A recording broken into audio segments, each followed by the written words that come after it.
ഇന്ന് ഉച്ച മുതൽ ഒരു വാർത്ത ചാനലുകളെല്ലാം പ്രചരിപ്പിക്കപ്പെടുന്നുണ്ട്. പല ചാനലിൻ്റെ വാർത്താക്കളും നേരിട്ട് തന്നെ വിളിക്കുകയും അവർക്കൊക്കെ അറിയേണ്ടത് ഈ വന്ന വ്യാജ വാർത്തയെക്കുറിച്ചുള്ള നിജസ്ഥിതിയാണ്.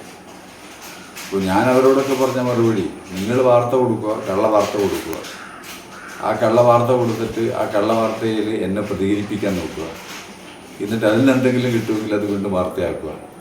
അപ്പോൾ ഈ വാർത്താ വ്യാപാരത്തിന് ഞാനില്ല എന്നാണ് പറഞ്ഞത്. അപ്പോൾ പലരും പറഞ്ഞതല്ല നിങ്ങൾക്ക് പറയാനുള്ളത്. ഞാൻ പറഞ്ഞ അങ്ങനെ നിങ്ങളോട് എനിക്ക് പറയാനില്ല. അപ്പോൾ പിന്നെ ചോദിച്ചു, ഇങ്ങനെ ഒന്നുമില്ലാണ്ട് എന്നാണ് വാർത്ത. അപ്പോൾ ഈ വാർത്തയുടെ അടിസ്ഥാനം എന്ന് പറയുന്നത്, പഞ്ചായത്ത് തിരഞ്ഞെടുപ്പിന് മുമ്പേ സുധാകരൻ ഈ നാട്ടിൽ വന്നപ്പോൾ എന്നെ വിളിച്ചിരുന്നു. ഞാൻ നിയമസഭയിൽ ഞങ്ങളെ ഒന്നിച്ചുണ്ടായതാണ്. അപ്പോൾ എൻ്റെ രോഗവിവരം ആരോ ഇദ്ദേഹത്തെ അറിയിച്ചപ്പോൾ അന്ന് എന്നെ വിളിച്ച് കാണാൻ പറ്റുമെന്ന് ചോദിച്ചു. കാണാമെന്ന് പറഞ്ഞു. 2-3 വണ്ടികളായിട്ട് വന്ന ആളുകളെല്ലാം മധ്യത്തിലാണ്. സുധാകരൻ ഈ വീട്ടിലേക്ക് വരികയും വന്ന് എൻ്റെ രോഗം അന്വേഷിച്ചു. അപ്പോൾ ഷുഗറാണെങ്കിൽ ഞാൻ മാറ്റിത്തരാം, ഞാൻ ചികിത്സയിലാണെന്നൊക്കെ പറഞ്ഞു. അപ്പോൾ പറഞ്ഞ് പിന്നെ വെള്ളവും കുടിച്ച് പിരിഞ്ഞു. രാഷ്ട്രീയ കാര്യങ്ങളൊന്നും തന്നെ ഞങ്ങൾ സംസാരിച്ചിട്ടില്ല. അപ്പോൾ സംസാരിക്കാൻ അങ്ങനെ ഒരു രാഷ്ട്രീയ നിലപാട് ഞാൻ സ്വീകരിച്ചിട്ടില്ല. അതാണ് എൻ്റെ ഇടയ്ക്ക് ആർക്കും സംസാരിക്കാൻ പറ്റാത്തത്. അപ്പോൾ അങ്ങനെ വരുമ്പോഴാണ് ഇവരുടെ കൂട്ടത്തിൽ വന്നവർ കുറേ ഫോട്ടോ എടുത്തിരുന്നു.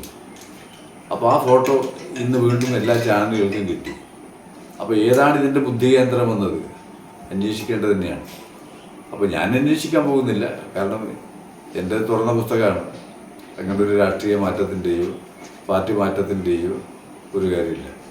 പാർട്ടിയോട് സ്വാഭാവികമായിട്ടും ഈ പാർട്ടിയിൽ നിൽക്കുമ്പോൾ അതിൻ്റെതായ അംഗീകാരവുമുണ്ട്, വിമർശനവുമുണ്ട്. അതെനിക്ക് എപ്പോഴും ഉണ്ട്, അത് വേറെ കാര്യം. അപ്പോൾ ഈ വ്യാജ വാർത്തയുടെ ഉറവിടം കണ്ടെത്താൻ സഖാക്കൾ തയ്യാറാവേണ്ടതാണ്. അത് തയ്യാറാവുന്നില്ലെങ്കിൽ ഈ വ്യാജ വാർത്തയുടെ ഉള്ളടക്കം തേടി നിയമപരമായ നടപടികളിലേക്ക് പോകേണ്ടി വരും. അതാണ് ഞാൻ ഉദ്ദേശിക്കുന്നത്. അപ്പോൾ ഇപ്പോൾ ഈ വസ്തുത എല്ലാവരെയും അറിയിക്കുകയാണ്. അങ്ങനെയുള്ള ഒരു മാനസികമായ ചാഞ്ചല്യത്തിലും ഞാൻ അകപ്പെട്ടിട്ടില്ല, അകപ്പെടുകയുമില്ല എന്ന് സഖാക്കൾക്ക് ഉറപ്പ് തരികയാണ്.